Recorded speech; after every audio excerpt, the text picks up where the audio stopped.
पूरा पुराना ही गाएंगे सब, बहुत ही अच्छी बात। तो मैं कुछ अभी तो बस एक पहले जूम का कर रहे हैं हम लोग। आइए पहले जूम करेंगे। हाँ जी, वो विषय बदल लेंगे। या विशाल, कैन यू सी मी? किधर वो लगाने के लिए कुछ है मेरे पास? योगी जनता कर रहे हैं। ओके, 5 मिनट है अभी। नहीं जो तो यहाँ का कर लेंगे। तो I am starting something else, you tell me once you ready. Kailash ji is here. Common कर लेते हैं तब तक। एक minute. So you call me back, I join back. Okay. हर महादेव, जय श्री महाकाल। श्री महाकाल। सर बहुत बहुत मुबारक सर। 11 अक्टूबर बहुत बड़ा दिन है हम सभी के लिए, सभी भारतीयों के लिए, आपके लिए। एंड तो कुछ अगर बताना चाहें कि कितनी कुछ तैयारियां हो चुकी हैं इस गाने के लिए। खुद प्राइम मिनिस्टर साहब आ रहे हैं एंड उज्जैन में इस गाने को लॉन्च करने के लिए। इस बहुत ही बड़ा दिन है हम सभी के लिए, अगर आप इस तरह का कुछ प्रकाश डाल सकें। मैं ये बताना चाहता हूँ इस पृथ्वी को, देखिए युग परिवर्तन हो रहा है और युग परिवर्तन में भारत की अग्रिम भूमिका आ रही है, मुख्य भूमिका आ रही है।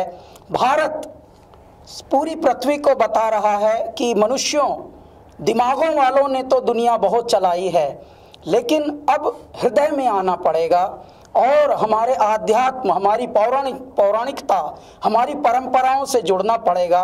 उसी का एक प्रतिरूप है ये कि मध्य प्रदेश शासन और संस्कृति विभाग द्वारा प्रधानमंत्री जी के नेतृत्व से, वहाँ के मुख्यमंत्री जी के नेतृत्व से जिस प्रकार से हमारे आध्यात्म का पुनर्जागरण हो रहा है, इसी प्रकार से एक तरह से संस्कृति का अभ्युदय और ये एक स्वर्णिम पल हम कह सकते हैं हो रहा है।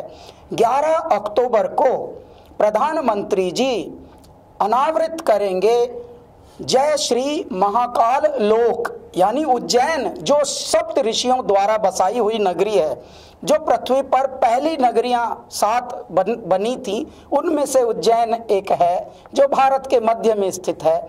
उसका थोड़ा सा पुनरुत्थान हुआ है।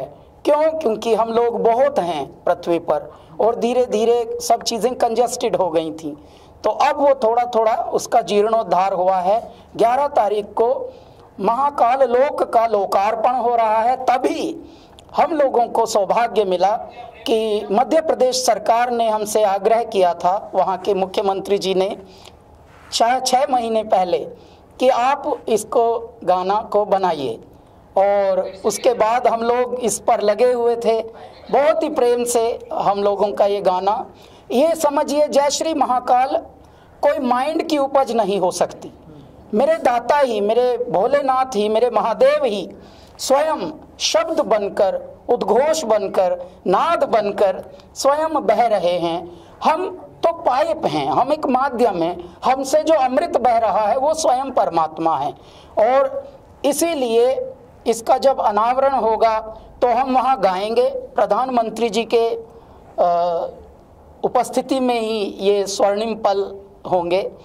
तो 11 अक्टूबर को आप सभी से अनुग्रह है, प्रार्थना है कि जितने भी टीवी हैं, जितने भी न्यूज़ चैनल हैं, जितने भी यूट्यूब हैं धरती पर, जितने भी सोशल मीडिया के आजकल मंच बने हैं, कृपया उनसे जुड़े रहिए।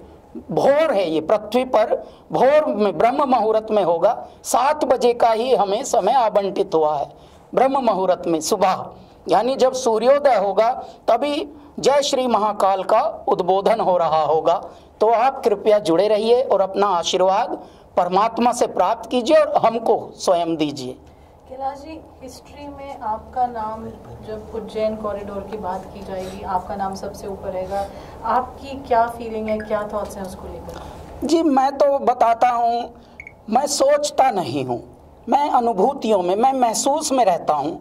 और क्योंकि ये महसूस ऐसा है जैसे परमात्मा, देखिए जब बालक छोटा होता है तो उसको दौड़ा दौड़ा कर माता पिता कैसे खिलाते हैं, ले बेटे लास्ट, बस एक लास्ट है, एक देखो भगवान गणपति ने भी खा के सोए हैं ना, अभी आप भी खाओ, बस लास्ट खा के फिर सोई सोई करेंगे। परम पिता परमेश्वर हम सभी को दौड़ा दौड़ा के खिलाते हैं, इतना लाड़ करके खिलाते हैं। बस हम में सुपात्रता होनी चाहिए। और मैं ऐसा मानता हूँ कि शायद हमारे कुछ कर्म में, हमारे पुण्यों में, हमारे प्रारब्ध में इस तरह का कुछ पुण्य रहा होगा, इस तरह का कुछ सुकर्म रहा होगा, सत्कर्म रहा होगा। हमारी जो बैलेंस शीट है उसमें शायद ऐसा रहा होगा कि रिटर्न चेक आएंगे सरकार से, तो वहाँ परमात्मा की सरकार से यानी परम सत्ता से हमको ये अच्छे सौभाग्य के पल मिलते हैं कि उनकी सेवा, उनकी स्तुति, उनका मनन करने का सौभाग्य प्राप्त होता है। शायद ये सुशुभ कर्मों का फल है। तो ऐसे में हम जो अनुभूति, जिस अनुभूति में हम हैं, जिस एहसास में अब हम हैं, बस यही है कि ईश्वर को जितना नमन किया जाए, जितना धन्यवाद दिया जाए, वो कम है। कैलाश जी, मैं पर्सनली ये जानना चाहूँगा कि क्या भगवान महादेव के ऊपर काफ़ी गाने बनते हैं और हर सिंगर एक अलग अलग गाना प्रकट करता है। मैं जानना चाहूँगा आपसे, कितना मुश्किल होता है कि वो एक ही टॉपिक, मतलब एक ही महादेव को लेकर वो बार बार वही चीज़ें गाना, कितना प्रिपरेशन करना पड़ता है उस चीज़ के लिए? ऐसे तो इस पृथ्वी पर हर कार्य हो चुका है, कोई भी ऐसा नहीं जो अब तक ना हुआ हो, परंतु काम करने का ढंग जो होता है वो निराला होता है और वो आपको भिन्न कर देता है। आज तक बहुत गाने बने थे, लेकिन पृथ्वी पर जब हम लोगों का पदार्पण कराया ईश्वर ने, तो हमारे ढंग अलग थे, हमारा रंग अलग था, हमारी खुशबू अलग थी। इसके लिए जो गाने मात्र मंदिरों में, देवालयों में और इस तरह की जगहों में, आध्यात्मिक स्थलों पे बजते थे, वो धीरे से क्लबों में आ गया, युवाओं तक आ गया। अगर बम बम बम बम बम बम बम बम बम बम लहरी, अगर बम बम बम बम बम बम बम बम बम लहरी। और 18 साल हमारे जीवन को हो गए संगीत में। अभी भी जो आज के गायक हैं, आज के संगीत के साधक हैं, वो लोग भी इस पद्धति को अपनाने के लिए उत्सुक हैं, जिज्ञासु हैं। परंतु आज भी जब हम कुछ नया करते हैं तो वो करते हैं जो पहले न किया हुआ हो। देखिए, शब्दों से लेकर नाद तक, इस जय श्री महाकाल एंथम में भी हम लोगों ने 21 सपेरे जो बीन बजाने वाले होते हैं, वो भी मंच पे, गलियों में नहीं, जो मंच पर यानी जो परफॉर्मर्स हैं वो आए थे। और टोटल जो संगीत के साधक इसमें जुड़े 108 हमारे मन के होते हैं जपने के। 108 संगीतकारों ने इसमें अपनी समझ लीजिए यज्ञ में आहुति दी है। और 21 जो बीन प्लेयर थे वो आए थे, साधक बोलता हूँ मैं उनको, और वो महादेव के, वो नाथ संप्रदाय के होते हैं, महादेव के भगत होते हैं वो। तो बगल बच्चा बज रहा है। इनफैक्ट आप दंग हो जाएंगे, आज हमारा शूट है वीडियो का और उसमें भी हम बगल बच्चा लेकर ही नाचने वाले हैं। हमको नाचना नहीं आता, लेकिन हम क्या करने वाले हैं, हम पगलाने वाले हैं ऐसे करके। तो आप देखिएगा, देखिए परमात्मा को जो प्रेम करते हैं आप तभी कर सकते हैं जब पूर्ण समर्पण हो। यदि आप माइंड से कुछ उपज करेंगे तो मनोरंजन का कार्य हो जाता है। हमारा मनोरंजन का नहीं, हमारा तो आत्म मंथन का है और ईश्वर मनन का ये कार्य होता है। हम ध्यान में बैठ जाते हैं, मेरे दाता अभी आपको ध्याना है, बस आपको यहाँ से आना है हृदय से। ऐसे फिर बहते हैं नदी की तरह शब्द भी, क्योंकि इसकी अगर ओपनिंग लाइन में बोलूं तो भारत मध्य स्वयंभू ज्योतिर्लिंग यजामहे, हे पार ब्रह्म परमेश्वर शिव शंभु दयामहे। यहाँ से हमारा गाना प्रारंभ होता है। Thank you sir. Thank you sir. CNN Arun इसके बाद। हाँ, अगर वो रेडी नहीं है तो फिर मैं हेलो, स्टैंडी विजुअल लेते हैं सर, यहाँ पे स्टैंडिंग। आपको पारुल हम बताएं, ये पत्रकार महोदय तो हमारे सब हैं ही, प्यारे जिज्ञासु हैं, उत्सुक हैं, ये लोग तो बहुत मेहनत करते हैं। लेकिन इनके नॉलेज के लिए हम बताना चाहते हैं, उज्जैन एक ऐसी नगरी है, महाकाल की एक ऐसी नगरी है, ऐसा खंड है जहाँ से समय का आवंटन होता था। जब तक ये ब्रिटिश टाइम हमें नहीं मिला था गिफ्ट में, इसको BC बोलते हैं, उससे पहले समय का आवंटन उज्जैन ही से होता था।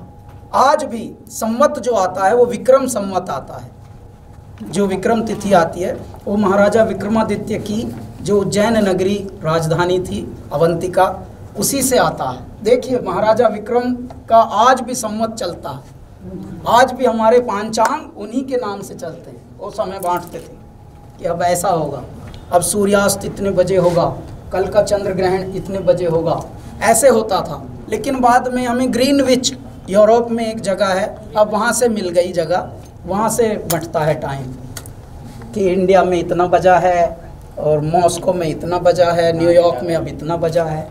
तो अब ये यानी भारत का केंद्र मध्य जो था वो इतना बड़ा है, इतनी बड़ी साइंटिफिक और उसकी ऐतिहासिक महत्ता है।